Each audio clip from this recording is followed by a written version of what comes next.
The meeting is being recorded now. Stop transcription. Good. I'm sharing the screen. Can everyone see my screen? Good. So basically, I scheduled this meeting after a longer break since we had our last task force meeting to really show you what we've reached with that process also on the group level and how that connects to you and your local approaches. So that will be one of the aims of the meeting today, to show you like the big picture and how we're moving from project to the execution of the strategy. However, I want to really take a short moment to check in with all of you here in the session. How are you doing and what's on your D&I plate? So literally very short intro, also maybe share your name. There are new colleagues coming in. So we also get the chance to get to know more people. But let's start with this check-in and then we move to the actual agenda of that meeting, okay? So I will stop sharing so I can see you all. Maybe I will just allow one person just to start and then you indicate the next person so we go fast with the round. Who would like to start? How are you and what's on your D&I plate?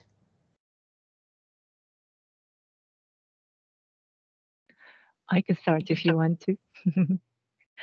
I'm doing well. I'm happy because I'm visiting my colleagues in Germany today. So I'm Devi. I'm working at Stepstone as head of ESG and sustainability, and I'm based in Brussels normally. But today I joined my colleagues, and I am very happy that I chose this day because it's Carnival, and I got treated to a Berliner. And in terms of D&I, we're just starting our D&I journey.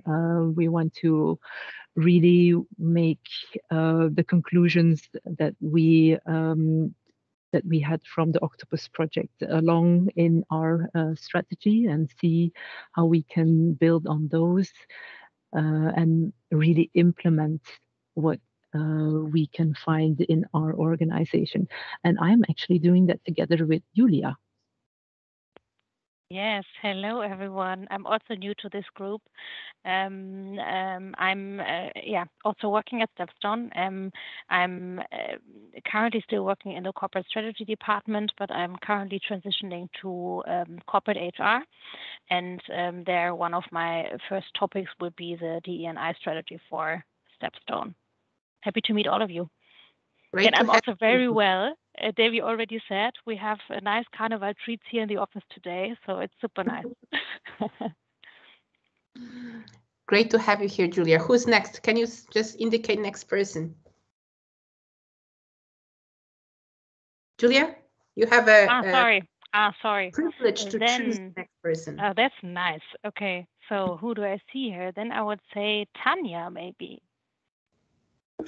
Thank you. And I wanted to add, you are looking too normal for Carnival, I think. Oh. Is there anyone with a costume or something?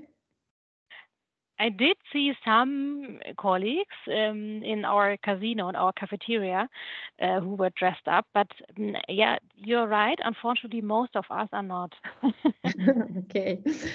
Yeah, so thank you. I'm Tanya Schlink. I'm working in the employer branding department, responsible for the segment NMN, News Media National. And how am I? To be honest, I'm tired. I'm tired of winter. I'm tired of the beginning of this year. Yeah, but I'm looking forward. I think spring is coming. When I don't know.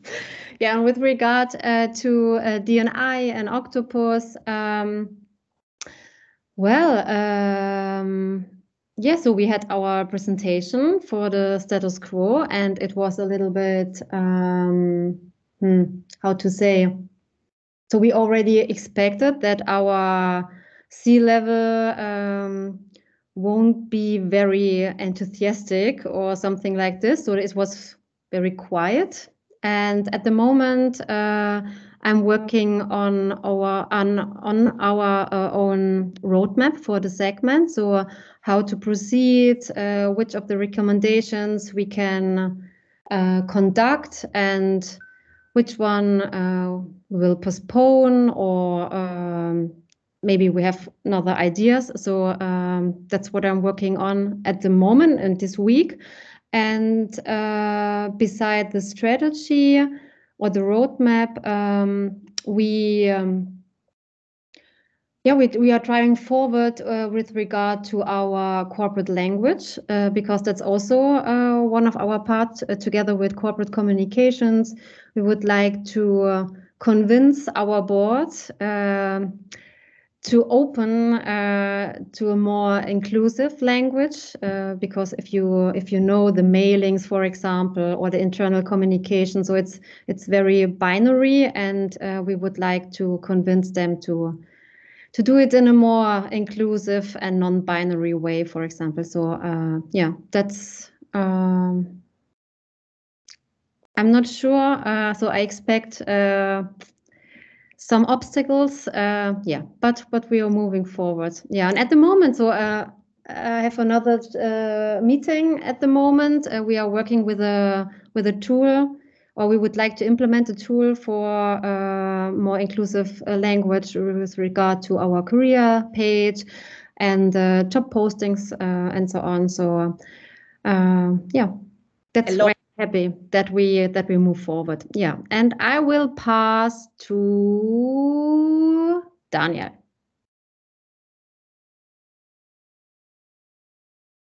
Are you all seeing the old name? Yes. Oh, I'm sorry. Gazelle, is it right?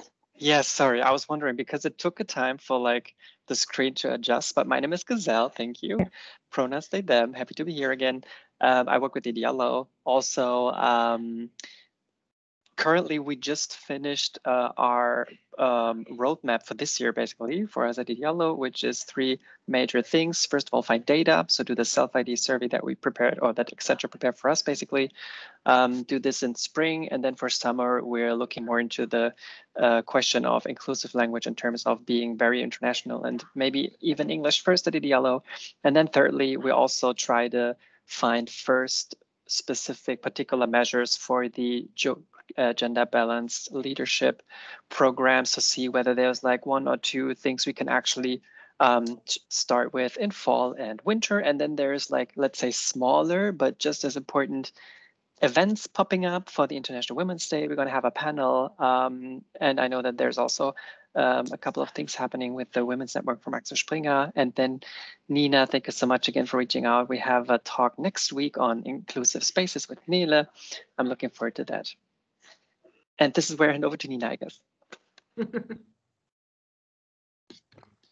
Thank you very much. Yeah, this is what I wanted to talk about as well. That it's always so nice to talk to you and to be in this group and to share different levels of knowledge, but kind of similar level of excitement and drive. And this is where I'm now a bit struggling when we are now implementing all this what we learned in the past year in our little unit. And I would probably phrase it as I feel like we start again. So we are starting from the beginning again, like we were starting last year and then maybe a little bit the year before. So although I feel like I have much more knowledge and much more data, we have all this beautiful handbook and we have so many options to do. When we brought it to our company, and we didn't really meet much understanding, or we didn't really meet with much even thinking or kind of wanting to do something, and that's quite hard to now restart again the energy and all the drive and everything. So I'm definitely looking forward to talk to you and to also organize as many events as it is possible. But at this moment, I'm really struggling with support from our company. Why are we even doing it if so many people think it's not important or they don't see importance there. So I'm a bit struggling with this right now. So that's my state. But I'm really curious. Energy to you. Thank you. Yeah, I feel really tired from that because it's exhaustion out of a bit sadness that such an important topic and such a powerful topic can be for someone so unimportant and useless even. So for someone so powerful like people who are driving our companies. So that's why I feel a bit challenged in this. But I'm really curious how it goes for you. And now, Luisa, did you speak? Not yet. Thank you, Nina. Yeah, my name is Luisa. I'm from Upday. Like Caro, I'm not sure if she's in the call. I saw her earlier, but not anymore. But I think with Teams, you don't see everyone at the same time, right? So, yeah. But I think she's gone. She disappeared. Okay, maybe she comes back later. And yeah, I'm doing marketing at Upday. And how am I feeling? Quite well, but unfortunately today is it's really gray again, and they have the same feeling as Tanya, like a little gray weather depression, and especially because yesterday it was nice, and I thought, okay, now we can continue with the sunny time, but yeah, otherwise it's fine. Regarding D&I, we lately had our status quo meeting as well with Accenture and our C-level, and I think it went well. Because our C-level was quite open to it. I think they were surprised that there were also so many notes that they didn't expect, which was good, I think, because, like the surprising momentum is helping more in changing something than like, oh yeah, I knew everything, already, and yeah, let's continue. So this was good for us, especially having this overview, this comparison to the other units was for our unit very helpful. I don't know how it was with yours, but our C-level is very competitive. And when they saw that other units are better in some categories, it really helped to say like, yeah, see, we need to do something. Yeah, afterwards I had with Caro meetings discussing what will be our next steps. And we follow, or we will follow the suggestion of Accenture to start with one pilot project to get like a better concentration and focus on the awareness of one project. To avoid like a D&I fatigue in the company, because you speak about it frequently, but they don't see many things changing. So that is something that will be our approach. And regarding the approach, we will focus on one topic that we found was connected with multiple topics mentioned in the suggestion, and it's transparency, which is in our in our perspective also connected to structure in many topics. So that will be our starting point. Yeah, and I will hand over to Anna.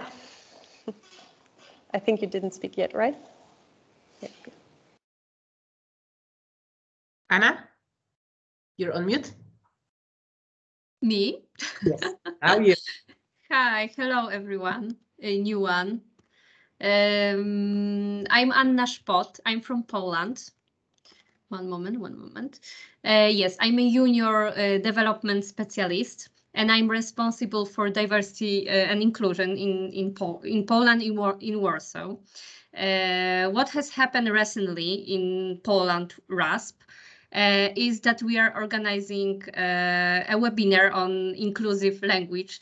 And inclusive language is the topic very important and very hard to for our journalists and everyone in Poland, because really Polish language is really hard with women, men, and everything. So it's really hard for us. And yes, we organize webinar about inclusive language in March when we will have a Woman Day. And we also add pronouns to the email footer. So I'm really proud about this, and thank you. I just added a comment for those who don't speak Polish. Polish even has gender in the verb. So if you complain like about everywhere. if you complain about German as a difficult language, we have 7 cases not for like Germany, and even verbs are gendered. So level pro. Who is next, Anna? Who will you? Maybe Luisa. Oh, she just been before you. Ah, okay. Yes. Sorry, because I only see Veska and maybe Nele. Devi. She started. So we have Veska and Nele. So maybe Veska. Nele. All right. I'm feeling relieved today because yesterday, together with Sandra, we kind of agreed on what we are going to do during our diversity month, which we will be hosting in May, which is relieving because I now have 3 weeks to put the program together, and I kind of am on the starting line of start sprinting. So I like to have this clarity, and I'm really excited also to be then able to provide you with really interesting events, hopefully also some in-person events if the pandemic allows it here, some fun as well. So I think we all need a little bit of that. And I was going to mention more, yes. And today we sent out our newsletter sharing with the community our plan for the whole year in terms of events. So if you didn't receive it or haven't registered yet, you can post your email in the chat and I will forward it to you. And then you can subscribe in the email. So that's kind of where I'm right now. As Tanya mentioned, inclusive language is also still for us a topic. I think a few of you are aware that we are trying to publish an information guideline on what inclusive language can look like, and are still struggling through the piece together with the Workers' Council. But we are in the process and hopefully going to finish it this year, to be not too ambitious. But therefore today I'm confident for what's coming up. And I'm handing over to Veska. Thank you, Nele. And for those who don't know me, I'm Veska from AWIN. I'm one of 6 HR business partners with a specialism in D&I and coaching. I'm dialing in from London, and apologies for the dark room. It's my first week back in the office after COVID and a little bit of normality. So it's fair to say that I'm excited to see my colleagues that I haven't seen for 2 years face to face and to be a part of this call. I'm also excited because we've actually started 2022 quite strong on a D&I perspective, following the meeting with Accenture and Sandra. We had an amazing response from our board. So we've actually started a refresher series of courses for our C-suite level on D&I and specifically focusing on different parts of the D&I dimensions that we have. One very interesting session that we're discussing in a prep meeting tomorrow is how to turn D&I theory and insights into reality and take practical steps if you're a board member or a C-suite level professional. So that's one of the many interesting tasks on my D&I list. The second one is, as many of you were planning for International Women's Day, and we actually wanted to be a whole week of events, insights, articles, and volunteer staff-based initiatives around raising awareness, not just in terms of women, but gender issues in general. So how does gendered language affect us? How can we go beyond that? And how can we go beyond gender stereotypes and actually take proactive steps as employees, no matter our level, role, department, or hierarchy in the business? So I'm very, very excited to be collaborating with our marketing team and D&I Taskforce on that as well. What else? In terms of January, we implemented a AWIN-wide objective for all managers to have at least one D&I focused initiative in their departments or focus on improving one aspect of D&I, which is very diverse across different teams. I'm sure you've noticed that in your own work and day-to-day life. Different teams struggle with different challenges when it comes to D&I. It might be gender, it might be different candidates and accommodating them from a D&I perspective. It could be hybrid meetings and adapting to that. Even after 2 years of a pandemic, we're still facing those teams who struggle with that. So it will be very exciting to see what our managers come up as their first drafted objectives in April. We're currently preparing a handy library for them to rely on and go back to as support in that process. So that's what's on my plate and how I'm feeling. I'm not sure whether to pass back to Sandra or open up for questions, however you prefer. I think we have Sophie just joining us, and I wanted to make a remark because even if the group looks small, we have actually now everyone except Aviv in the group. So every unit that was part of the project is here with us today, which is fantastic. Sophie, it's here from Bonial. Usually we had Victor, who couldn't join because colleagues from Bonial are having one of the remote teams in Ukraine. So they're trying to discuss what can be done to support that. Sophie, can you hear us? Can you shortly introduce yourself and tell us what's happening at Bonial regarding D&I topics? Yeah, hi everyone. Sorry I was late. Exactly, we just had an all hands about the situation in Ukraine. Victor is not going to join because of that. I think he's still part of the group, though. So he's going to join. Yes. Still in future sessions. Yeah, I just came back from maternity leave a couple of weeks ago, and I was handed over this project as a project lead. And it's been actually I can't talk about very concrete steps yet because the past weeks I used on understanding what's Project Octopus, what are Bonial measures, what is something that comes from Axel Springer, what is something that comes from our C-level. And so I've actually been really looking forward to this meeting today to meet all of you and hear about your initiatives. And Sandra, we have a meeting tomorrow as well. And then exactly we will define measures that we can introduce at Bonial as well. Good. Thank you, Sophie. Nice to have you here. Again, I'm very grateful for having you in the community and having this community for us. I think it's fair to say that we're meeting today for the last time under the brand of Taskforce, because next time we meet, we will become a D&I council. Sounds better, I think. Sorry, a piece of my marketing, so it's saying it sounds better. So with that being said, let me start with giving you a big picture about the Project Octopus, some numbers, and how we actually build a group level framework towards which whatever you have received during your leadership review meetings, and Anna, you have that meeting tomorrow with Mark Decan and Monica. So each of you got the roadmap with specific recommendations, and all of that we have been able to narrow to a simpler picture that I will be happy to share with you in a second. So let's start with that big picture, then the actual group level strategy, then we talk about communication and going forward. That's the plan for the rest of the meeting. Are there any agenda points that you would like to include that I'm not anticipating here? I'm taking the silence for no, and therefore I will start sharing my screen again.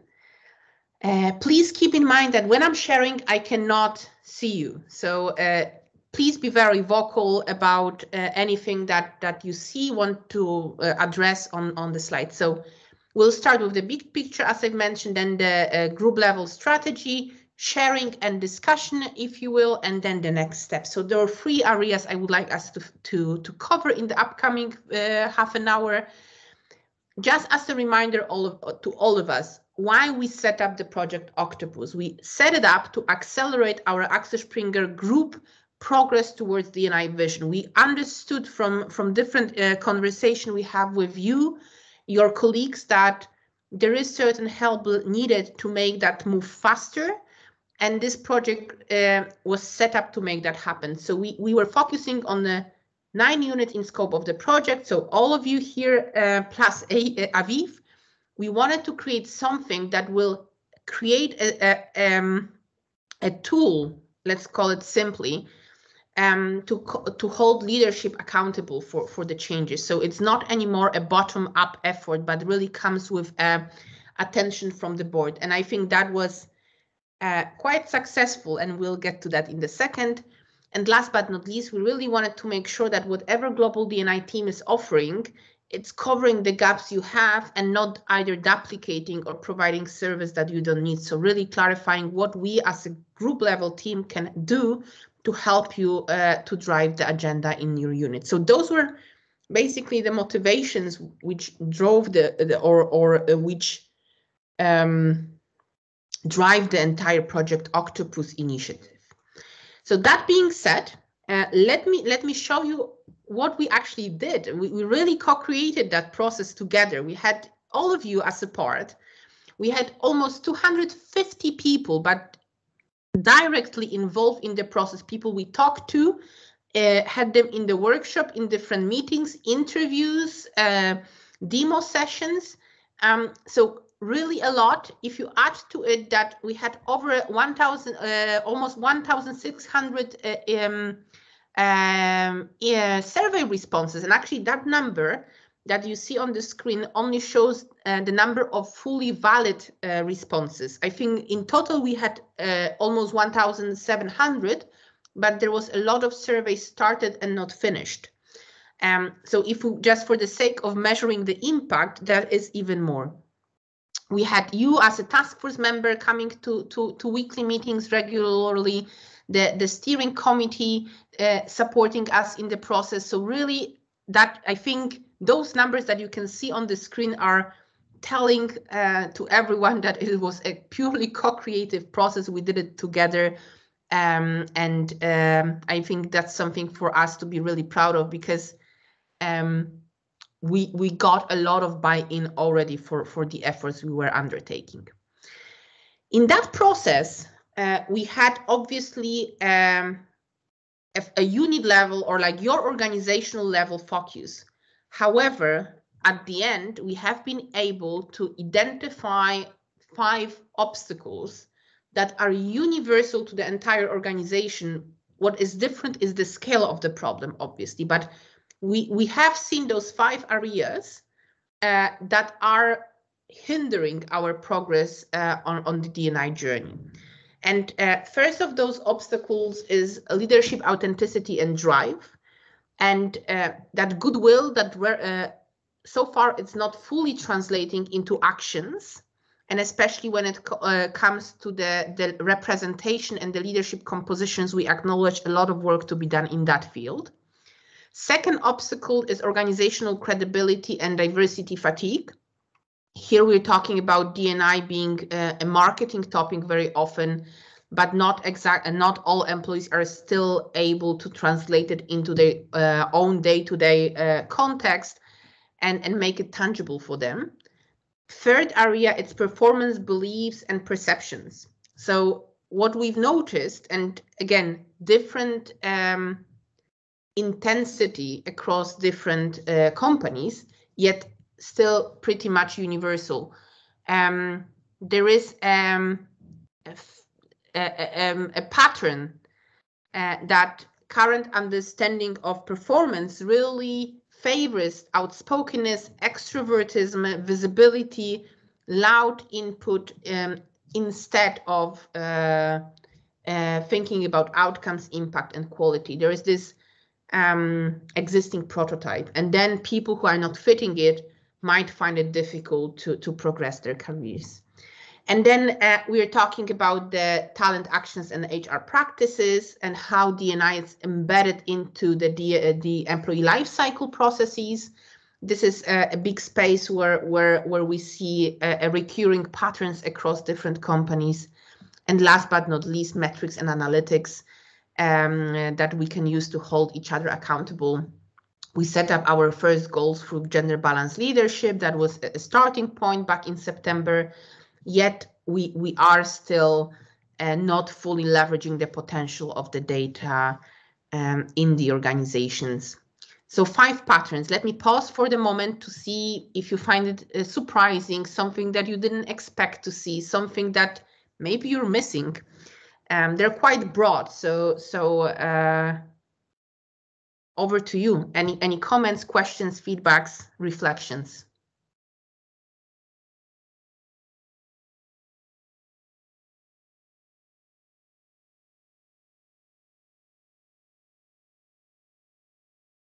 I don't see hands up because I mean I have a full screen, so just please speak up.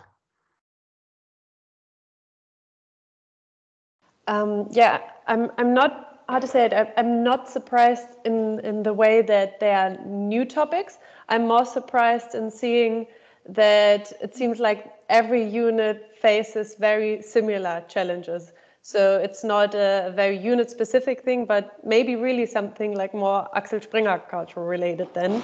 And yeah, for me, it's a mix of surprise, but also relief seeing, you know, we are all on the same page, so it makes it easier to work together on it. Thank you, Luisa, for that remark. And I will respond with the highlighting the same point that they are present across with different intensity, right? That will be very different across each organization. Any other thoughts?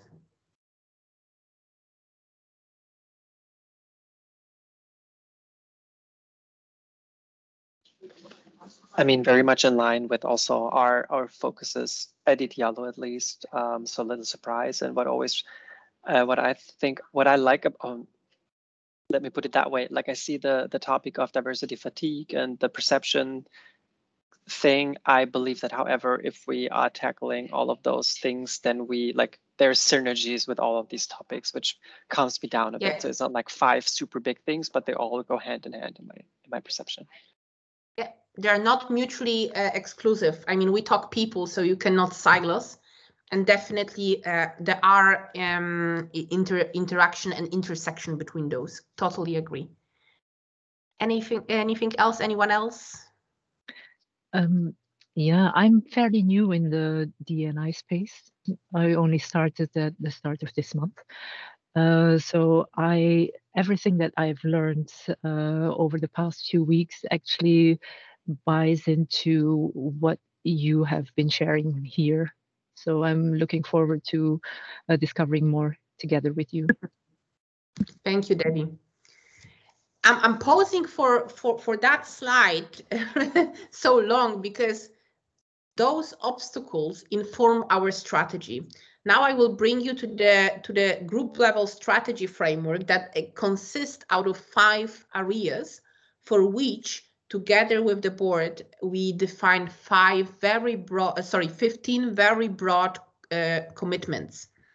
So this is it actually. We obviously start from the top, our vision to create a diverse and inclusive work environment where everyone is respected, valued, and feels that they belong. It's a big vision. So what we did, we broke it into a smaller aspiration that we want to reach until the 2026, which says that we want to integrate D&I into our employee experience and business strategy to be ready for the future. So this is, let's say, a way of breaking that big vision into a more still big, yet little more digestible part.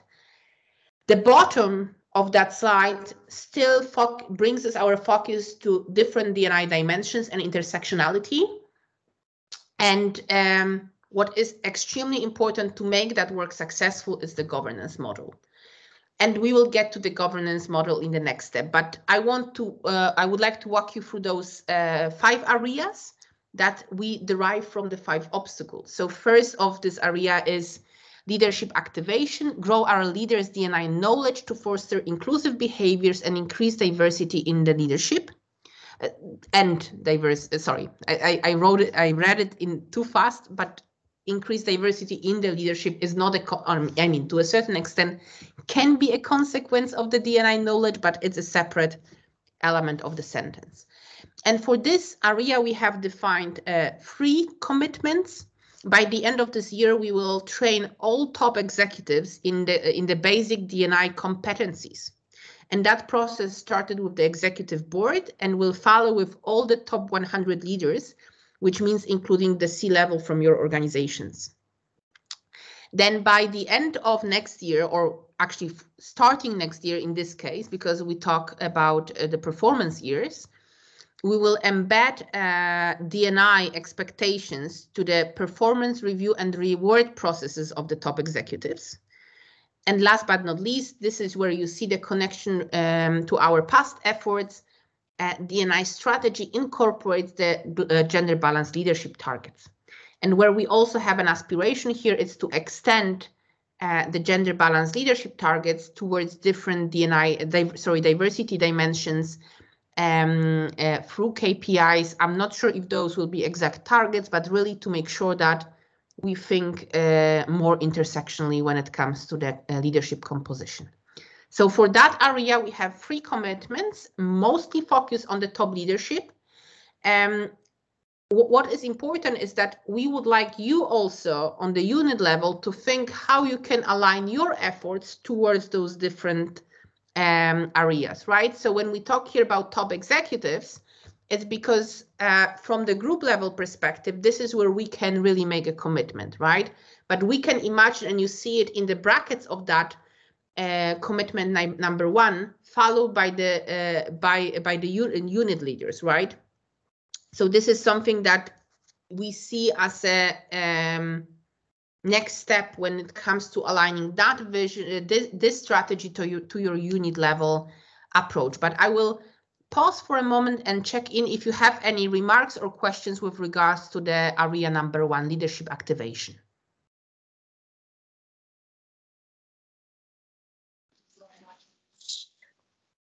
A question about the top 100 workshop that you are planning. Is that another workshop with Michelle King? Yes. Okay, great. Thank you. We're planning the entire series around that. And yeah, that's for the top executives, but we believe that those commitments can be also extended to the units, right? So in the sense that this is how we phrase them, because this is where we can actually impact the decisions, but we will be encouraging units to set up your own related commitments to it, right, towards it, and efforts. Then I just want to say that I'm happy that it's aligned also with our plan to actually school and train all leads, and it will be mandatory, and they will have to learn something, and then we go from there. So that's it's nice to see that we kind of fractaled the effort in the same way. I mean, at the end of the day, you will see that all that it's on this slide really relates to what you have in your unit level strategy. It's a certain extraction of all of that. Maybe some of the commitments won't be relevant for you, and I can now let me Veska pick up on the AWIN case, because you are already doing the pay gap analysis, commitment 5.3. But this is not a standard across the group. So you might find out that some of those commitments you're already there, you can check that box. But again, this is a group level view where we wanted to be as inclusive as possible and broad with it. Good. So I will allow myself to proceed to the area number 2, credible efforts. There are 2 more questions. Do you want to take them later, or because I can see the hands? Oh, thank you, Nele. I couldn't. So if they refer to the first area, let's take them now. Yes. So sorry to interrupt you, but one question to the D&I expectation 1.2. Can you precise it a little bit more? So what D&I expectations could that be? Could look like? Definitely. To give you the simplest example, the gender balance leadership targets, currently the top executives, if they don't reach the target, they won't be a consequence for them. And for instance, that could be one of the expectations, D&I expectations included in the D&I target, in the performance evaluation. So for instance, making progress, and that would have to be very specific in the document, but making progress in that area. If you don't make that progress, your bonus, whatever, will be reduced by X%. So gender balance leadership is the easiest one to pick up, but we're discussing, for instance, the engagement, inclusion index. So there are other aspects that we would need to align still with the board and the reward system. Okay, thank you. And there's also Gazelle. And just to be very, very explicit, that one really refers to top executives, because their bonuses are not tied to the Betriebsrat decisions, right? So this is something that we need to keep in mind. Okay. Gazelle? Yes, I was just wondering how I'm supposed to look at this, because you know that, or maybe not, that at Yellow, us as DNI group, we work quite autonomously, and we basically only talk to our CEOs to be like, hey, so this is what we're starting now, and then so far they only said yes, and then we're doing what we want. Now I see now that there's like different activities that I am hearing of for the first time now. I understand that they're probably being involved. I guess we have to see how we can like check on each other that we do not like miss things here internally. But I was just wondering, like is there like a Verteiler for the top executives and they're invited? Should we have somebody here from the DNI team who knows about this, or is this perfectly fine just being in parallel with everything we do? It's the first time anyone is seeing that be on board. So you're the first people to see it. We are planning the entire communication plan for it. Got it. And that will happen later in March. There is a next slide around that. So it's really you getting this luxury pre-screening. Okay, got it. Thank you. Good. And again, what's really important when you look at this, some of those commitments might not be relevant for you, but you probably, Gazelle, are already seeing we're talking here about the self-ID survey in point 5.1. So this is something that you will be picking up on. You're talking about the language, right? Commitment 3.1. So it's about looking at this broadly and seeing what is applicable for you and translating that into your own context. And as you can see, we talked here about 2026. And you can either look at what of that it's for you for the next 4 years, or trying to break it into smaller pieces. We will get to that. Okay? Perfect. Thank you. Anyone else? Then I will proceed with the 2.3. What is the timing? We have 15 minutes. Good. Credible actions, really making sure that we raise credibility of our DNI efforts. So we're running away from this marketing part and talking to also doing and communicating the result. And here we really want to start with making sure that we all have on the group, but also on your unit level, a clarity what inclusive behaviors are and how inclusive culture looks like, and being very clear about the behaviors we want to foster. And for that one, we said immediately, because that's something that it's a ground fundamental work, like how you tie the DNI into your culture, inclusive behaviors, what behaviors are rewarded or recognized, and which, let's call it, are punished or not acceptable in the organization. To create more transparency and through that also credibility from next year, we want to start releasing a group-wide DNI report. So this is the part where we would work all together in the similar way as the sustainability report was released last year. And then the commitment 2.3, that's one of the, in my opinion, the most difficult but critical, which are about building the business case for our product. So are we able to activate new revenue streams through or by making our products more diverse and inclusive? Our goal here is to make sure that our business units are taking time to reflect on that if they see potential in growing their products by leveraging and addressing more diverse communities. And last but not least, it's more open DNI training for all employees, as the area number 1 was mostly focused on the top executives, and that was the target group. Here we're talking about a broader scope, and here we also have some ideas on the group level how we can help to do that. Pausing again and checking any questions, comments, concerns.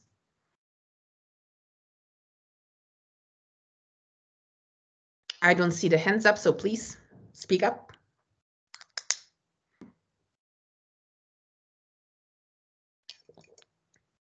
Then I move on. Inclusive careers. Challenge perception and beliefs about existing single archetype of a successful employee. This is how we describe this one. And here we're talking about commitments related to the language, and intentionally we didn't mention what language, because in different organizations this is a different level of challenge. Yet we need to start tackling it immediately to create the right cultures, right? At Idealo, it's the English first, perhaps, but we need to keep in mind, for instance, Aviv with French, Polish, Hebrew, and so on and so forth. So this is a topic that has to be not mostly, but also strongly addressed on the unit level, but also on the group level, especially when it comes to communication and corporate communication. And the second commitment in this area is to develop systems that reduce biases in the process of evaluating and promoting people. Sounds very broad, and it was meant that way, because here we can imagine different units having different solutions for that, right? Again, we don't want to say through the commitment what you should do, but we want you to make sure that you look into that and try to address that with your own way, so to say. So that's the area number 3. Me again pausing. Any questions, comments?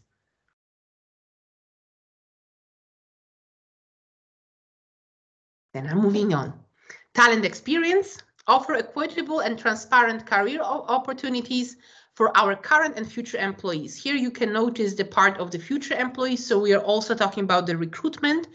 And starting from commitment 4.1, we will offer and promote working models accommodating different personal contexts, being part-time models, being tandems, being like different models that we know from 100% in-office type of contracts.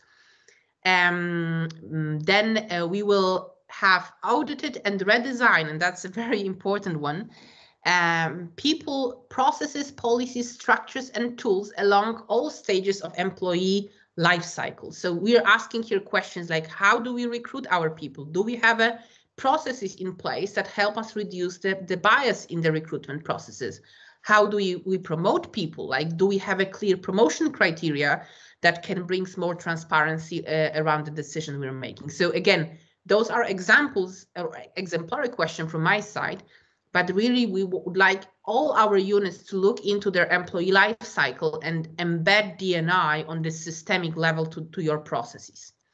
And last but not least, that's more on the group level. We would like to enable all our employees to take advantage of all career opportunities across the group.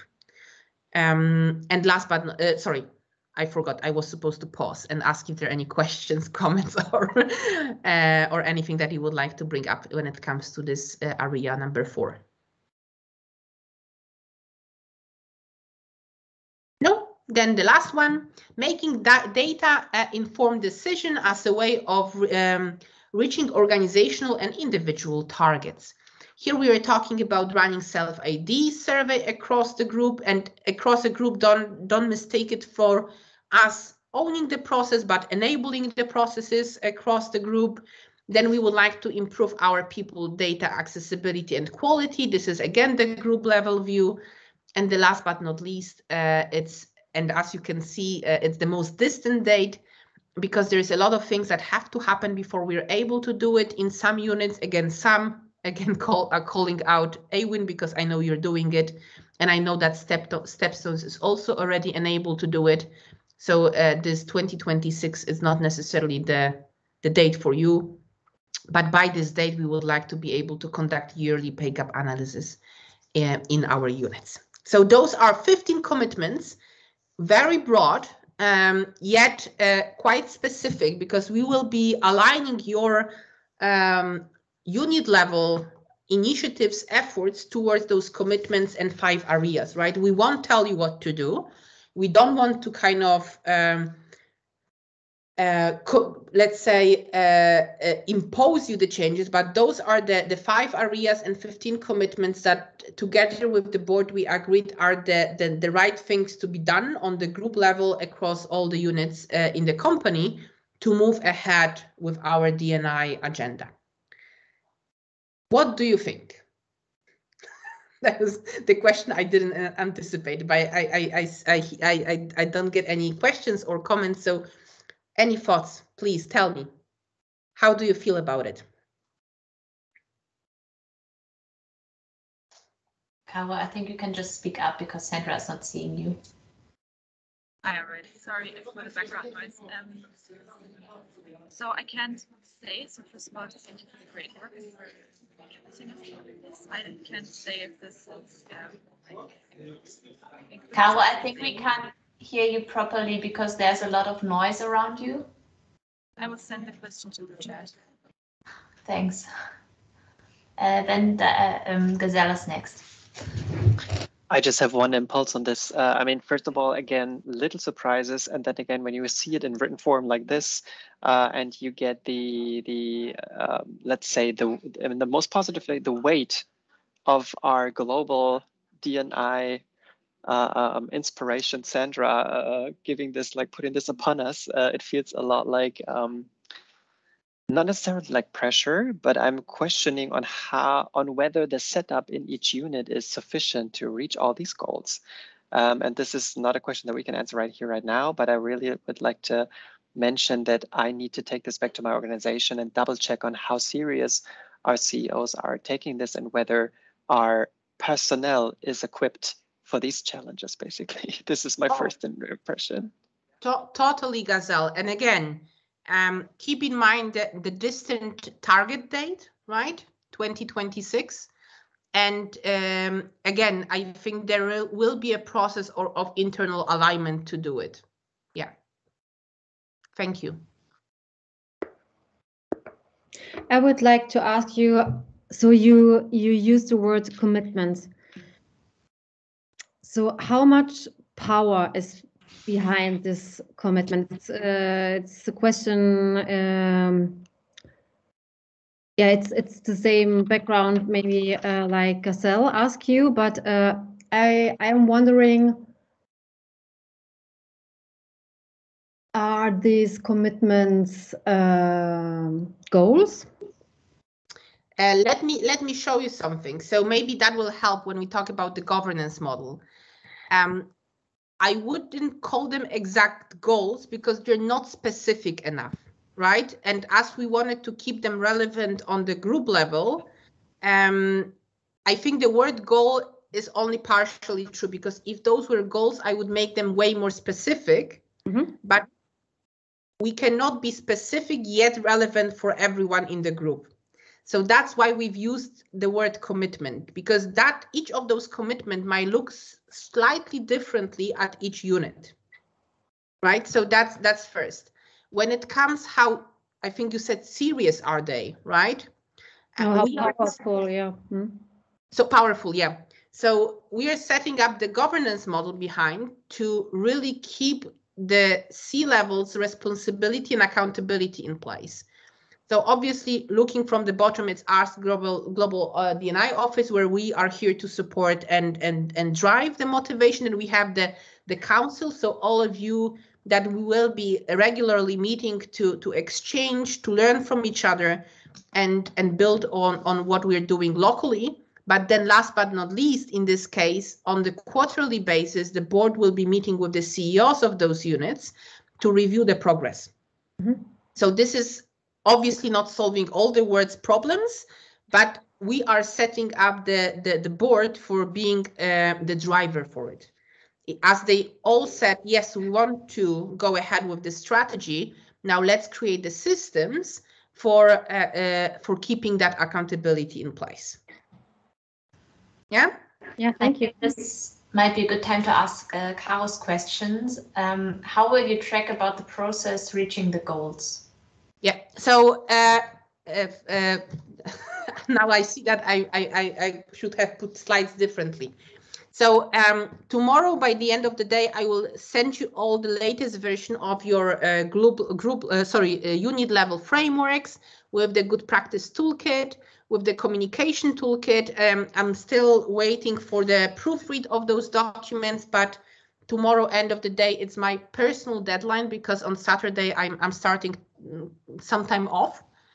And then between February 28th and March 21st, there will be time for you to take that unit level frameworks, look into the strategy, group level strategy, and think about your own roadmap in relationship to that strategy and decide what are your unit level goals for that. And upon my return from holidays, I will be meeting with all of you to build an alignment, like what does it mean for each one of you with regards to specific initiatives, efforts, and we will create a little, let's call it a tracker. So whenever we have the this D&I leadership board, we also can talk about specific initiative being driven in different units. So this is the way we would like to track the progress together with you and your leadership. So that's the idea behind it. And as we have only 2 minutes left, I will allow myself to really quickly jump to the D&I Council topic, just to refresh some dates. April 6th, we have a virtual kickoff meeting, and then we have the training on the 27th and 28th in person. And then we are planning dinner either on 26 or 27 with Stephanie Kasper and Julian Deutz, hopefully. And then on the May 10th, we will have a third day of the same training, but then just in the virtual mode. So this is regarding the D&I Council next steps. And here it comes when we talk about the communication of the strategy, right? So we are today meeting at this point with you. Then mid-March, we will be releasing a semi-internal interview just to summarize the project. So people who heard about the project Octopus can also understand that we're closing it and moving to the more operational part of it. On the 24th of March, top executives will receive the communication so that your CEOs and the C-level from your units will receive the communication from Matthias Dupne about the strategy. On the March 29th, we will have the Berlin Calling event, during which we will announce the strategy to all employees. And then March 31st, it's a deep dive session for the leadership to ask questions and discuss the expectations. In April, we'll schedule a couple of open doors about D&I strategy on the group level, and all the employees will be invited just to ask questions. Throughout May and April, we'll be going with the strategy communication, so employees on the group level get to understand what we are aiming at, and then it's the question that we don't have a time to discuss, how you will communicate your efforts to your employees. So that would be the last questions I had, but it took us a bit longer. So I will stop here and check in if you have any questions regarding the communication plan.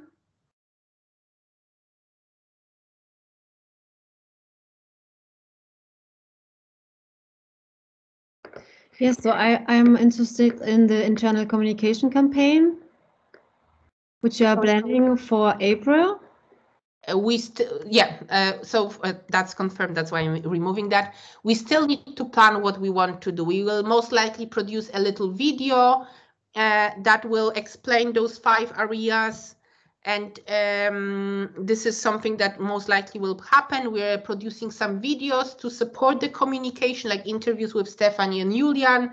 So something that will bring more credibility and commitment from the board to the employees. But we're still putting that together as a bigger concept. So if you have, Tanya, some ideas, please share.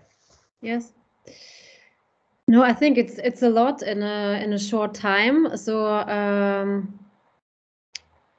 as we had our special sprint with regard to D&I communication, so I think could be a little bit too much with regard to D&I fatigue in 1 or 2 months. So just keep in mind that those events are just for those 2 things are for top executives only, right? So here we have Berlin Calling, and D&I strategy is not the only topic there. So it's one among many.